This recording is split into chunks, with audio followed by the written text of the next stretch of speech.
वाणी माता की जय। आज ये लोग आए नहीं, लेट हो गए। वो अभिषेक लेट हो जाता है एक तो। हम्म हम्म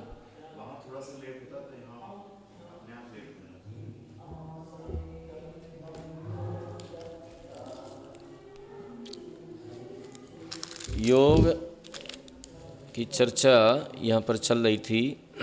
गोमटसार कर्मकांड के अंतर्गत गाथा नंबर 233 से लेकर के और 240 गाथा तक।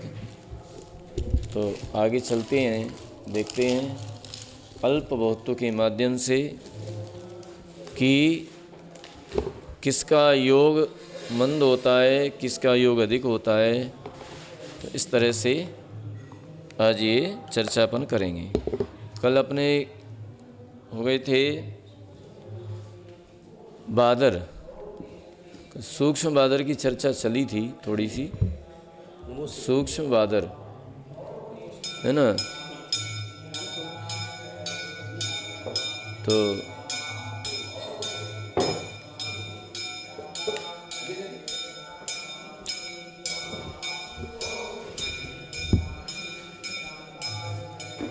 अब जो है अभी तो अपना जो उपपाद योग चल रहा है, उपपाद योग माने जन्म के समय जो होता है वो वाला।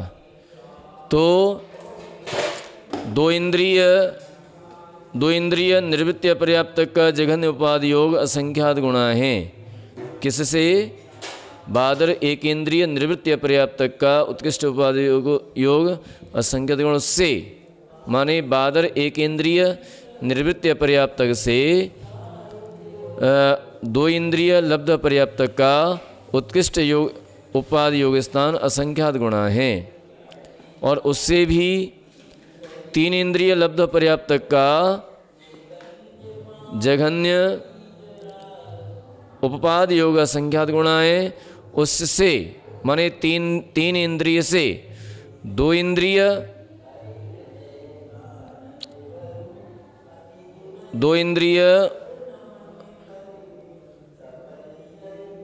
निर्वृत्ति पर्याप्त का, दो इंद्रिय निर्वृत्ति पर्याप्त का उत्कृष्ट उपाद योग स्थान असंख्यात गुणा हैं।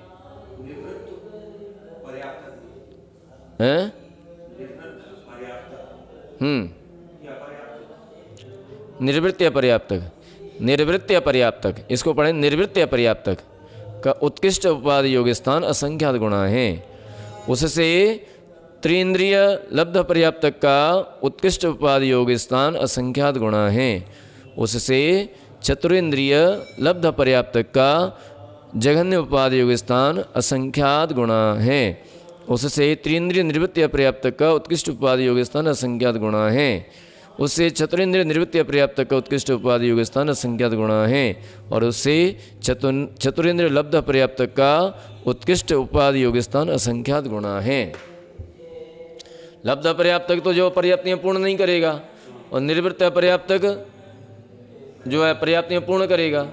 तो इसमें क्या है कि जैसे मान लीजिए लब्ध पर्याप्तक जीव है, कोई दो इंद्रिय लब्ध पर्याप्तक है, तो लब्ध पर्याप्तक का एक इंद्रिय निर्वृत्ति पर्याप्तक के उत्कृष्ट उपाद योग स्थान से दो इंद्रिय लब्ध पर्याप्तक का जघन्य उपाद योग स्थान असंख्यात गुणा होता है। ठीक है। और उसी का माने दो इंद्रिय निर्वृत्ति पर्याप्तक का लब्ध पर्याप्तक से जघन्य उपाद योग स्थान असंख्यात गुणा होता है।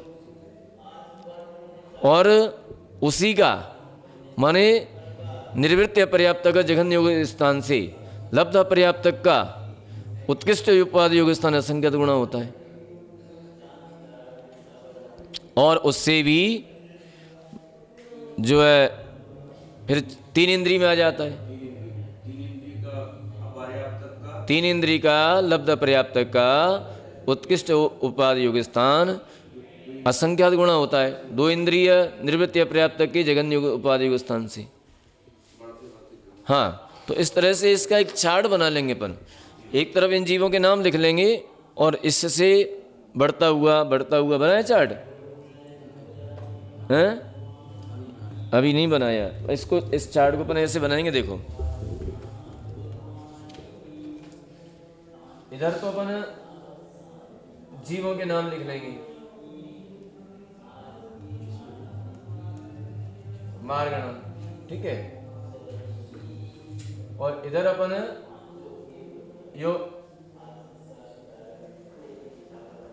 योग स्थान, ठीक है। तो यहां मान लीजिए लब्ध पर्याप्त, सूक्ष्म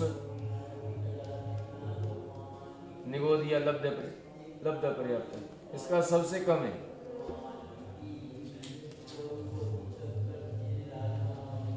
सबसे कम, ठीक है।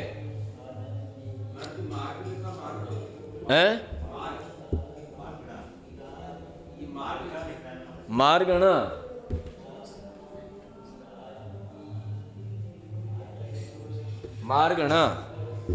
तो मारगणा में योग स्थान, तो सूक्ष्म निगोदिया लब्ध पर्याप्त, इसका सबसे कम है, ठीक है। जघन्य उपाधि योग स्थान। अच्छा, एक कॉलम और बना लेंगे अपन, इधर तो लिखते जाओ जघन्य और उधर लिखते जाओ उत्कृष्ट, तो जघन्य और उत्कृष्ट, ठीक है। तो जघन्य वाले उसमें लिखते जाओ और उत्कृष्ट वाले उसमें आते जाएंगे। तो इस तरह से इसका एक चार्ट बन जाएगा। चार्ट बन जाएगा तो समझ में आ जाएगा पूरी तरह से। सूक्ष्म निगोदिया लब्ध पर्याप्त का जघन्य योग स्थान सबसे कम है, ठीक है।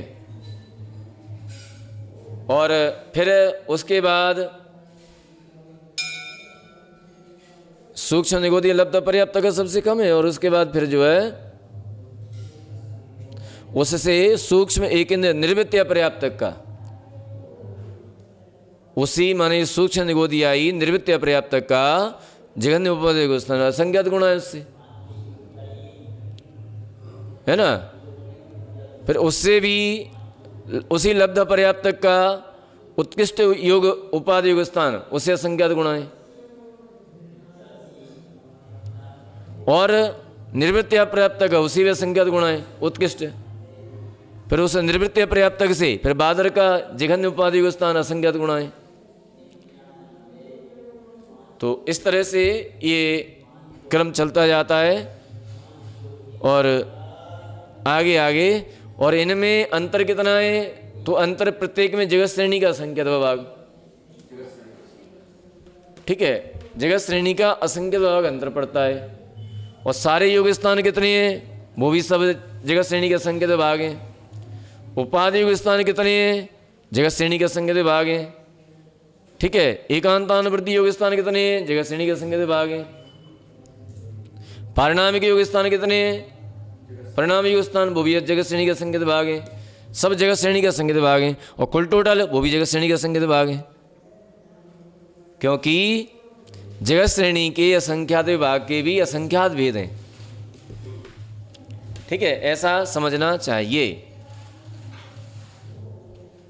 अब आता है चार इंद्रिय तक हो गया था, है ना। चतुरिंद्रिय लब्ध पर्याप्त का उत्कृष्ट उपाधि योग स्थान असंख्यात गुणा है।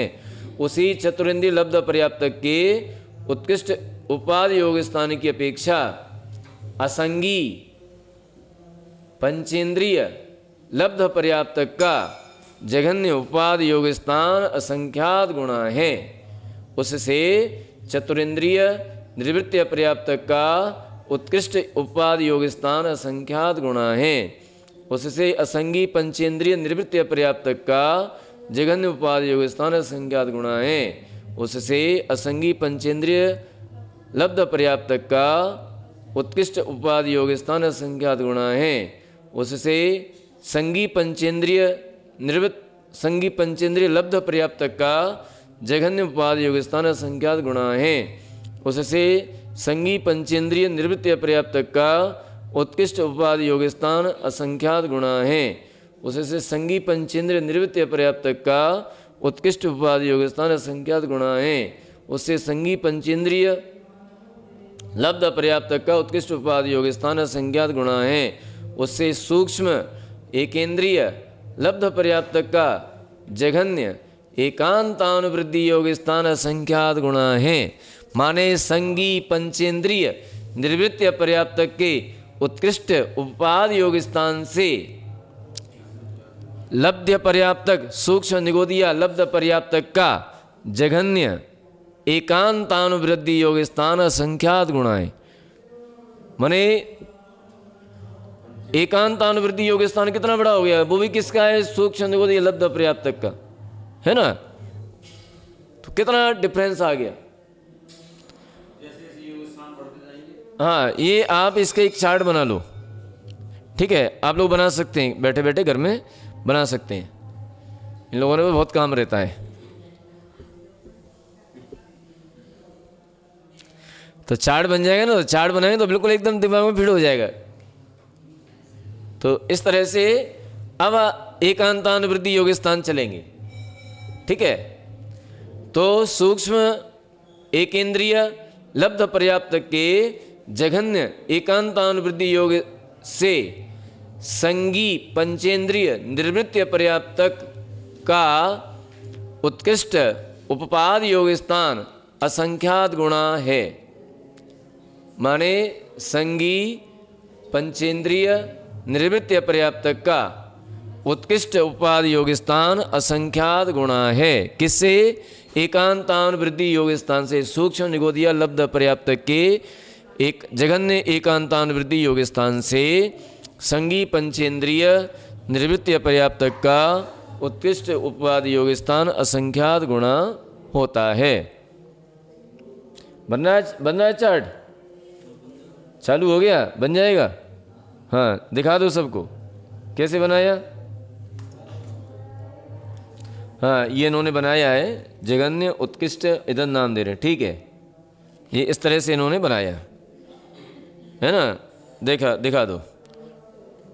अगर जगह ज़्यादा हो, पेज ज़्यादा चौड़ा हो तो पूरा नाम लिख दो, नहीं तो शॉर्ट में लिख दो। अब उससे ज़्यादा उसका, उससे ज़्यादा उसका, उसके ज़्यादा उसका, क्रम से आते जाएंगे, क्रम से हो जाएगा जी, ठीक है। तो ये बिल्कुल एकदम दिमाग में फिट हो जाएगा अब जी, इसको अपन भूल नहीं पाएंगे। और चार्ट नहीं बनाया, लिखा नहीं अपन ने, तो निकल जाएगा, निकल जाता है फिर तो। कर्णानुयोग पढ़ने का मतलब है कर्म कांड है, जीव कांड है, त्रिलोक सार है, त्रिलोक पंडिती है, धबला जी है, कसाई पाउड है। ये याद करने की चीज़ नहीं है, याद करने से भी काम नहीं चलेगा। और क्योंकि याद होते नहीं है ये सारी चीज़ें, अगर याद हो जाए तो फिर और पढ़ के छोड़ देना भी काम नहीं चलेगा। इनको बार बार मन ही मन में बार बार चिंतन करने की चीज़ है जी।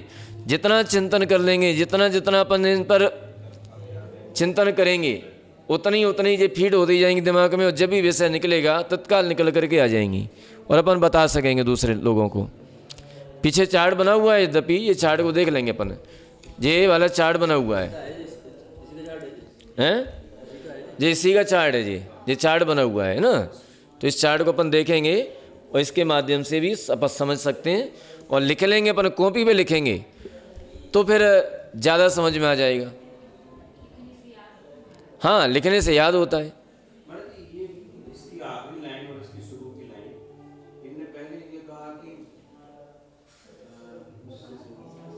उत्पाद स्थान और उससे सूक्ष्म एकेंद्रीय लब्ध पर्याप्तक का जघन्य एकांतानुवृत्ति असंख्यात गुणा। हाँ, उसके बाद ही नीचे लाइन में कह रहे हैं सूक्ष्म एकेंद्रीय लब्ध पर्याप्तक के जघन्य एकांतानुवृत्ति योग से संगी पंचेंद्रीय निर्वृत्त पर्याप्तक का उत्कृष्ट उत्पाद योग स्थान। उपाद योग स्थान उससे एकांतानुवृत्ति योग स्थान से भी असंख्यात गुणा है। उत्पाद योग स्थान, हाँ, अब ये देखो ना कि कहाँ तो सूक्ष्म निगोदिया लब्ध पर्याप्तक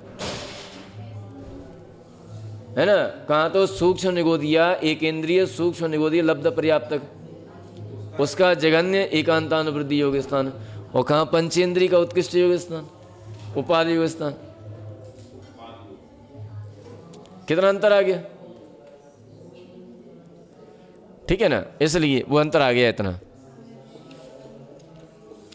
तो इस तरह से अब आगे चलते हैं, ये हो गया।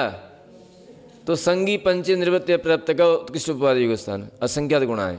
उससे सूक्ष्म एकेंद्रिय निर्वृत्ति पर्याप्त का, अब देखो अब फिर कहाँ पे आएंगे, सूक्ष्म एकेंद्रिय निर्वृत्ति पर्याप्त का उत्कृष्ट जगन्य एकांतानुवृद्धि योग स्थान असंख्यात गुणा है। किससे? संगी पंचेंद्रिय निर्वृत्ति पर्याप्त के उत्कृष्ट उपाद योग स्थान से सूक्ष्म एकेंद्रिय लब्ध पर्याप्त का जघन्य एकांतानुवृद्धि योग स्थान असंख्यात गुणा है। उससे बादर एकेंद्रिय लब्ध पर्याप्त का जघन्य एकांतानुवृद्धि योग स्थान असंख्यात गुणा है। और उससे भी बादर एकेंद्रिय निर्वृत्ति पर्याप्त का जघन्य एकांतानुवृद्धि योग स्थान असंख्यात गुणा है। ठीक है, बादर एकेंद्रिय निर्वृत्ति पर्याप्त के जघन्य एकांतानुवृद्धि योग स्थान की अपेक्षा सूक्ष्म एकेंद्रिय लब्ध पर्याप्त का उत्कृष्ट एकांतानुवृद्धि योग स्थान असंख्यात गुणा है। अब फिर पहुंच गए कहाँ पर? सूक्ष्म एकेंद्रिय लब्ध पर्याप्त का उत्कृष्ट एकांतानुवृद्धि योग स्थान। ये कहाँ पर होगा? ये होगा, ये लब्ध पर्याप्तक है, तो ये वाला योग स्थान कहाँ पर होगा? ये वाला योग स्थान होगा जब वह उसकी आयु का त्रिभाग बीतने में अंतिम समय शेष बचा है। माने 2/3 आयु निकल चुकी है उसकी, माने उस 2/3 आयु में एक समय शेष बचा है, उस समय ये सबसे उत्कृष्ट उपाधि योग स्थान आएगा लब्ध पर्याप्तक का एकांतानुवृद्धि योग स्थान उत्कृष्ट। ठीक है, उससे बादर एकेंद्रिय लब्ध पर्याप्त का उत्कृष्ट एकांतानुवृद्धि योग स्थान असंख्यात गुणा है। ये भी वहीं पर आएगा जब 2/3 आयु बीत जाएगी, अंतिम समय बचेगा, उसमें आएगा। हाँ, इस बात का और ध्यान रखते जाना। ठीक है, उत्कृष्ट एकांतानुवृद्धि योग स्थान। आज हमारे थोड़ा सा छाला हो रहा है, उससे बोलने में थोड़ी सी दिक्कत आ रही, तो शब्द कट रहे हैं इसलिए। ठीक है, तो अब कहते हैं उससे बादर एकेंद्रिय निर्वृत्ति पर्याप्त का उत्कृष्ट एकांतानुवृद्धि योग स्थान असंख्यात गुणा है। निर्वृत्ति पर्याप्तक, ये निर्वृत्ति पर्याप्तक का कहाँ पर आएगा? एकेंद्रिय जेवी। इसका कहाँ पर आएगा? इसका आएगा जब पर्याप्तियों को पूर्ण करने जा रहा है, माने अपर्याप्तक अवस्था का अंतिम समय बचा है उसमें, क्योंकि एकांतानुवृद्धि योग स्थान प्रति समय वृद्धिंगत होता जाता है, बढ़ता जाता है। ठीक है, तो ये पर्याप्तियों को पूर्ण करेगा, उस अपर्याप्तक अवस्था का चरम समय माने अंतिम समय बचा है, उस अंतिम समय में ये उत्कृष्ट योग स्थान होता है। ठीक है, उससे आगे श्रेणी के असंख्यातवें भाग मात्र योग स्थानों का अंतर करके, अब ये यहाँ तक हो गया मन। अब इसके बाद श्रेणी के असंख्यातवें भाग योगों का अंतर करके, माने उतने योग किसी के नहीं होते करके, अब आते हैं फिर सूक्ष्म निगोदिया सूक्ष्म एकेंद्रिय लब्ध पर्याप्तक का जघन्य परिणाम योग स्थान। अब एक उपाधि योग बीत गए और एकांतानुवृत्ति निकल गए। अब इसी का सूक्ष्म निगोदिया का जघन्य परिणाम योग स्थान, परिणाम योग स्थान आ गया। तो इसमें अपन ने कितना अंतर दिया है? जगत श्रेणी का असंख्यत्व भाग ऊपर जा करके, जगत श्रेणी का असंख्यत्व भाग ऊपर जा करके ये स्थान उपलब्ध होता है। माने बढ़ते जाएंगे बढ़ते जाएंगे बढ़ते जाएंगे तो बढ़ बढ़ करके अब इसके बाद ये वाला योग स्थान उत्पन्न होगा। किसका? सूक्ष्म निगोदिया एकेंद्रिय सूक्ष्म निगोदिया लब्ध पर्याप्तक का जघन्य परिणाम योग स्थान। ठीक है, जघन्य परिणाम योग स्थान उत्पन्न होगा, माने इतनी वृद्धि हो जाती है इसमें, इतना मन शक्ति उत्पन्न हो जाती है इसमें। ठीक है, तो ये जो है जघन्य परिणाम योग असंख्यात गुणा, उससे बादर एकेंद्रिय लब्ध पर्याप्त तक का जघन्य परिणाम योग असंख्यात गुणा है। उससे सूक्ष्म एकेंद्रिय लब्ध पर्याप्त तक का उत्कृष्ट परिणाम योग असंख्यात गुणा, और उससे बादर एकेंद्रिय लब्ध पर्याप्त तक का उत्कृष्ट परिणाम योग असंख्यात गुणा है। तो ये एक दूसरे से संख्यात गुणे संख्यात गुणे हो गए। फिर अंतर दो, जगत श्रेणी का असंख्यत भाग, जगत श्रेणी का असंख्यत भाग बढ़ करके आगे जा करके फिर उससे श्रेणी का संख्यत भाग अंतर होकर सूक्ष्म एकेंद्रिय निर्वृत्तीय पर्याप्तक। ये निर्वृत्तीय पर्याप्तक कौन है? जो नियम से पर्याप्तियां पूर्ण करेगा। ठीक है, और ये वाला सूक्ष्म निगोदीय निर्वृत्तीय पर्याप्तक का जघन्य परिणाम योग असंख्यात गुणाएं, ये जघन्य परिणाम योग स्थान असंख्यात गुणा, ये कब होता है? ये कब होगा जघन्य परिणाम योग? जब पर्याप्तियों को पूर्ण कर लेगा और पर्याप्तक अवस्था का प्रथम समय, उस समय ये वाला परिणाम योग होगा। ठीक है, उससे बादर एकेंद्रीय निवृत्ति पर्याप्तक का जघन्य परिणाम योग असंख्यात गुणा, उससे सूक्ष्म एकेंद्रीय निवृत्ति पर्याप्तक का उत्कृष्ट परिणाम योग असंख्यात गुणा, उससे बादर एकेंद्रीय निवृत्ति पर्याप्तक का उत्कृष्ट परिणाम योग असंख्यात गुणा है। इसके आगे फिर दो श्रेणी के असंख्यात विभाग अंतर, श्रेणी के असंख्यात विभाग मात्र अंतर होकर अब दो इंद्रिय का आएगा। दो इंद्रिय लब्ध पर्याप्तक का जघन्य एकांतानुवृद्धि योग स्थान असंख्यात गुणा है। दो इंद्रिय का जघन्य एकांतानुवृद्धि योग स्थान कैसा है? असंख्यात गुणा है। माने एक इंद्रिय के उत्कृष्ट परिणाम योग स्थान से जो बादर निर्वृत्ति पर्याप्तक का उत्कृष्ट परिणाम योग स्थान था, उससे श्रेणी के संख्यात विभाग अंतर दे करके माने ऊपर जा करके दो इंद्रिय का जघन्य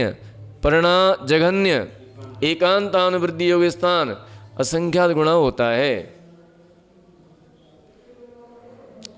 उससे तीन इंद्रिय लब्ध पर्याप्तक का जघन्य एकांतानुवृद्धि योग स्थान असंख्यात गुणा है। उससे चार इंद्रिय लब्ध पर्याप्तक का जघन्य एकांतानुवृद्धि योग स्थान असंख्यात गुणा है। उससे असंगी पंचेंद्रिय लब्ध पर्याप्तक का जघन्य एकांतानुवृद्धि योग स्थान असंख्यात गुणा है। उससे संगी पंचेंद्रिय लब्ध पर्याप्तक का जघन्य एकांतानुवृद्धि योग स्थान असंख्यात गुणा है। उससे दो इंद्रिय लब्ध पर्याप्तक का उत्कृष्ट एकांतानुवृद्धि योग स्थान असंख्यात गुणा है।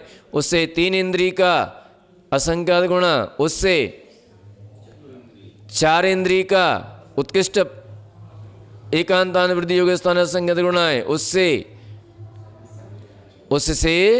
असंगी पंचेंद्रिय लब्ध पर्याप्तक का उत्कृष्ट एकांतानुवृद्धि योग स्थान असंख्यात गुणा है। उससे संगी पंचेंद्रिय लब्ध पर्याप्तक का उत्कृष्ट एकांतानुवृद्धि योग स्थान असंख्यात गुणा है। ये लब्ध पर्याप्तक के हो गए। अब निर्वृत्तीय पर्याप्तक आएंगे। इससे आगे कितना श्रेणी का असंख्यात भाग अंतर दे करके ये चित्र में अंतर दिए हुए हैं। ठीक है, चित्र में ये अंतर दिए जा रहे हैं, तो इतना अंतर दे करके फिर आते हैं। तो अब ये इतना अंतर दे करके उससे करके दो इंद्रिय लब्ध पर्याप्तक का जघन्य परिणाम योग स्थान। अब दो इंद्रिय लब्ध पर्याप्तक का जघन्य परिणाम योग स्थान आ गया। कितना है? असंख्यात गुणा है। उससे तीन इंद्रिय लब्ध पर्याप्तक का जघन्य परिणाम योग स्थान असंख्यात गुणा है। उससे चार इंद्रिय लब्ध पर्याप्तक का जघन्य परिणाम योग स्थान असंख्यात गुणा है। उससे असंगी पंचेंद्रिय लब्ध पर्याप्तक का जघन्य परिणाम योग स्थान असंख्यात गुणा है। उससे संगी पंचेंद्रिय लब्ध पर्याप्तक का जघन्य परिणाम योग स्थान असंख्यात गुणा है। उससे दो इंद्रिय लब्ध पर्याप्तक का उत्कृष्ट परिणाम योग स्थान असंख्यात गुणाएं, उससे 3 इंद्रिय लब्ध पर्याप्तक का उत्कृष्ट परिणाम योग स्थान असंख्यात गुणाएं, उससे 4 इंद्रिय लब्ध पर्याप्तक का उत्कृष्ट परिणाम योग स्थान असंख्यात गुणाएं, उससे असंगी पंचेंद्रिय लब्ध पर्याप्तक का उत्कृष्ट परिणाम योग स्थान असंख्यात गुणाएं, उससे संगी पंचेंद्रिय लब्ध पर्याप्तक का उत्कृष्ट परिणाम योग स्थान असंख्यात गुणाएं। इससे आगे जगत श्रेणी के असंख्यात विभाग मात्र योग स्थानों का अंतर करके देखो, जे माने कम शक्ति वाले अधिक शक्ति वाले उतने ज़्यादा कर्मों को ग्रहण करते हैं। जितने जितने योगों की शक्ति है, ताकत है, उतने कर्मों को ज़्यादा ग्रहण करते हैं। फिर भी प्रत्येक समय में अभव्यों से अनंत गुणे और सिद्धों के अनंतवे भाग कर्म परमाणुओं को प्रत्येक समय ग्रहण करते हैं प्रत्येक जीव। अब वो लब्ध पर्याप्तक था ना, लब्ध पर्याप्तक, सूक्ष्म निगोदिया लब्ध पर्याप्तक, जिसका जघन्य उपपाद योग स्थान वो भी अभव्यों से अनंत गुणे और सिद्धों के अनंतवे भाग कर्म परमाणुओं को ग्रहण करता है। ठीक है, और ये भी करते हैं उतने ही, अभव्यों से अनंत गुणे और सिद्धों के अनंतवे भाग, क्योंकि सिद्धों के अनंतवे भाग और अभव्यों से अनंत गुणे, इसके बीच में जो स्थान है ना, जो विकल्प है ना, वह अनंत भेद हैं उनके। ठीक है, कितने भेद हैं उनके? अनंत भेद हैं। ठीक है, तो जिसका जितना योग शक्ति है, जिसके अंदर जितनी योग शक्ति है, जितने उनमें कर्म ग्रहण करने की शक्ति है, वो उतने ही कर्म परमाणु को ग्रहण करता रहता है उसी योग से। जघन्य योग है तो जघन्य योग से, उत्कृष्ट योग है तो उत्कृष्ट योग से, और जिसके अंदर जितनी शक्ति है वो उतने कर्म परमाणु को ग्रहण करता है। ठीक है, जितना एक इंद्रिय जीव जितने कर्म परमाणुओं को पल्ल के संख्यात विभाग समय में ग्रहण कर पाता है, उतने कर्म परमाणुओं को संगी पंचेंद्रिय एक समय में ग्रहण कर लेता है, एक समय में ग्रहण करता है उतने कर्म परमाणुओं को। बताओ, अंदाजा लगाओ कितने माने? पल्ल के असंख्यात विभाग काल में ग्रहण करता है, माने असंख्यात वर्षों में ग्रहण करता है। उतने द्रव्य को संगी पंचेंद्रिय पर्याप्तक एक समय में ग्रहण कर लेता है। हाँ, ताकत है उसमें, इतनी शक्ति है। तो आगे श्रेणी के असंख्यात विभाग मात्र योग स्थानों का अंतर करके द्वि इंद्रिय, माने इनसे अपन को ये पता चलता है कि देखो कितना छोटा जीव, कितनी योग शक्ति है, और फिर भी कितने परमाणु को ग्रहण कर रहा है प्रत्येक समय में। ठीक है ना, लगातार कर्म परमाणु को ग्रहण किए जा रहा है। एक भी समय ऐसा नहीं है जिस समय हम भले ही सो जाएं, हम भले ही जाग रहे हैं, हम भले ही शांत बैठे हैं, लेकिन प्रत्येक समय सिद्धों के अनंत विभाग, अवयवों से अनंत गुणे कर्म परमाणु प्रत्येक समय हमारी आत्मा से चिपक रहे हैं आ करके। ठीक है, इसी का नाम बंध कहलाता है। प्रत्येक समय आकर के ग्रहण किए जा रहे हैं। तो इस तरह से कर्म परमाणु को प्रत्येक समय जीव ग्रहण करता रहता है। बचें कैसे? बचना है कि करते जाना है? तो बचना है तो कसायों में मंदता, कसायों में मंदता, राग द्वेष से निवृत्ति, ठीक है, परिणामों में कोमलता, योगों में हीनता, ये सारी चीजें मिल जाएंगी ना, बच जाएंगे। और कर्म परमाणु कितने भी आ जाएं, उससे ज़्यादा फर्क नहीं पड़ता है। कोई व्यक्ति अन्न कितना भी भक्षण कर ले, कोई ज़्यादा अंतर नहीं पड़ता है। अंतर तो कब पड़ता है जब काजू का भक्षण करे, घी पिए, है ना, घी पी जाए, काजू काजू खा जाए, बादाम पिस्ता पिस्ता खा जाए, चिरौंजी चिरौंजी खा जाए, बादाम बादाम खा, तब फर्क पड़ता है। अन्न ज़्यादा फर्क नहीं पड़ेगा, ज़्यादा से ज़्यादा 2 बार फ्री हो आएगा, ठीक है।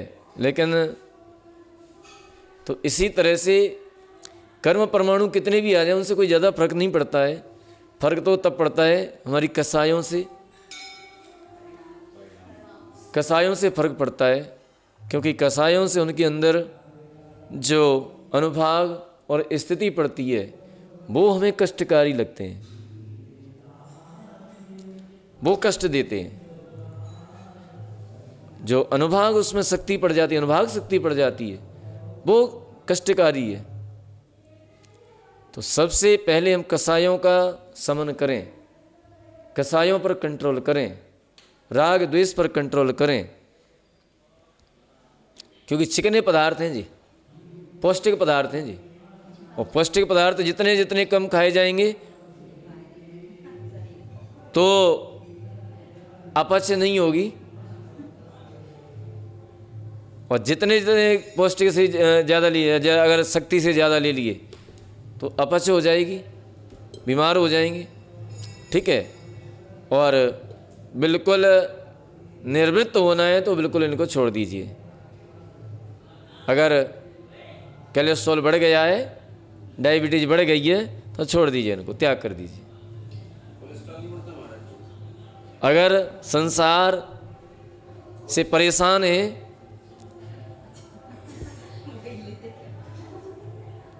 लेने के बाद तो वही है, संसार से परेशान है, अगर संसार से खतरा है तो छोड़ दीजिए इनको, राग द्वेष करना छोड़ दीजिए, कसाई करना छोड़ दीजिए, बच जाएंगे। लगातार करते गए करते गए करते गए, हैं? कसाई क्यों नहीं छूटेंगी? कसाई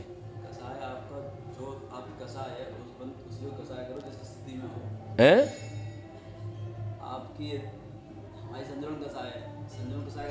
तो संजुलन कसाई करने का अधिकार नहीं है। किसने कहा अधिकार है? नहीं नहीं नहीं नहीं, नहीं। अरे संजुलन कसाई करने का अधिकार नहीं है, संजुलन कसाई को भी मंद करने का अधिकार है। मुनि अवस्था है, किसने कहा मंद है? संजुलन कसाई में इतनी तीव्रता होती है कि वो 12 योजन की द्वारिका जला दी। अरे 12 योजन की द्वारिका जलाई कि नहीं जलाई? तो तीव्र होती है कि नहीं होती? तो किसने कह दिया कि संजुलन कसाई तो वैसे ही मंद है? नहीं, मंद नहीं है। संजुलन कसाई है, यह मानते हैं संजुलन कसाई है, लेकिन संजुलन कसाई को भी क्षीण करने का प्रयास करो, ये अधिकार है तुम्हारा। ऐसा नहीं संतुष्ट नहीं हो जाएं कि हम संजुलन कसाई है तो बस।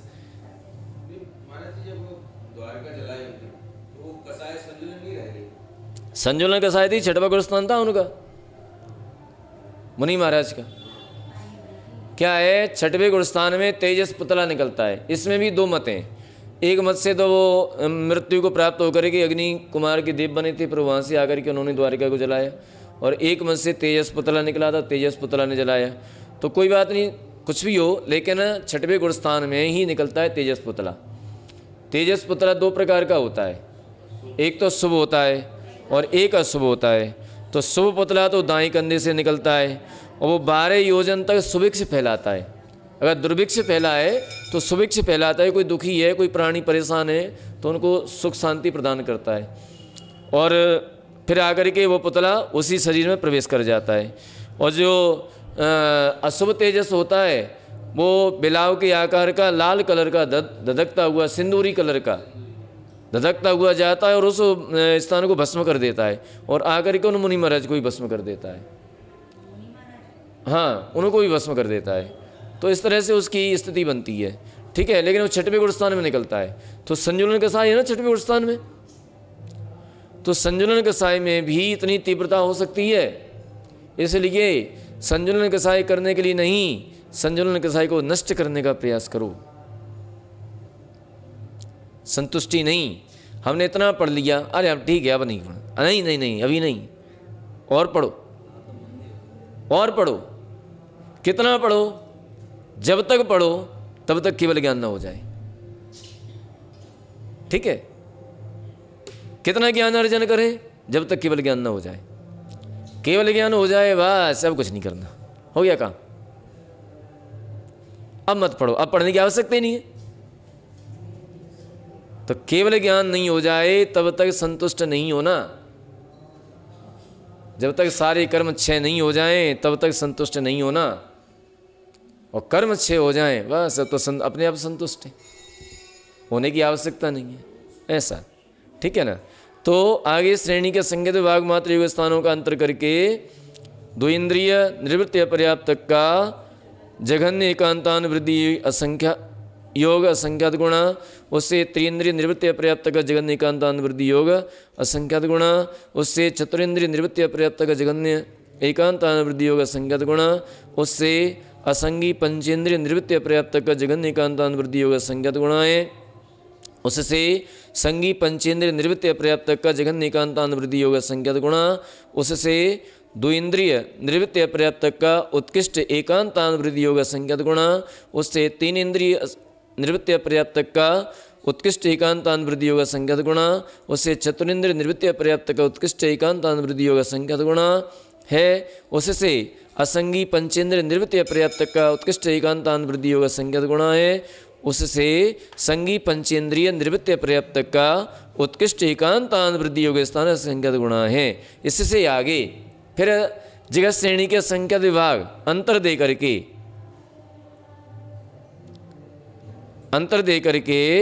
अब फिर जो है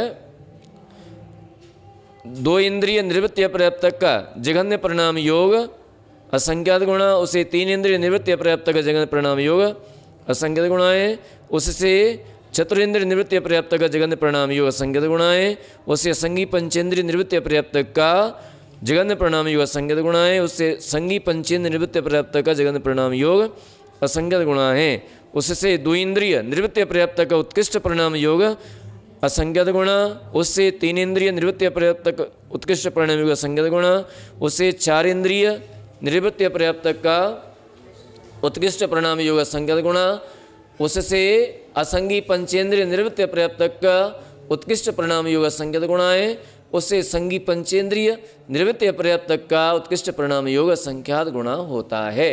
इस तरह से चार्ट और इससे समझ लेना चाहिए। इसको और पढ़ लेना धीरे धीरे पढ़ करके और इसको समझते जाएंगे कि किस जीव के जगत श्रेणी का असंख्यात विभाग अंतर दिया है। जगत श्रेणी का असंख्यात विभाग अंतर है, माने इतनी शक्ति और बढ़ जाए उसमें। जे क्रम क्रम से योग स्थान बढ़ते जा रहे हैं तो जगत श्रेणी के संगत विभाग शक्ति और बढ़ जाए तब वो वाला योग स्थान प्रारंभ होगा। जैसे जो एक इंद्रिय और वो केवली भगवान का प्रणाम योग स्थान समान रहता है, मतलब हैं? उनके भी मन नष्ट हो गया, उनके भी इंद्रिय केवली भगवान का और एक इंद्रिय का क्या परिणाम योग स्थान? योग स्थान मन नष्ट हो गया। मन नष्ट हो जाने से क्या फर्क पड़ता है? द्रव्य मन है कि नहीं? द्रव्य मन है और द्रव्य इंद्रिय रहेगी बस। तो द्रव्य मन है कि नहीं? द्रव्य मन ही तो कोई कार्यकारी तो है नहीं, तो मतलब प्रणाम योग स्थान तो उनका और एक इंद्रिय का क्या समान रहेगा क्या? नहीं नहीं, समान क्या रहेगा? ये किसने कह दिया समान रहेगा?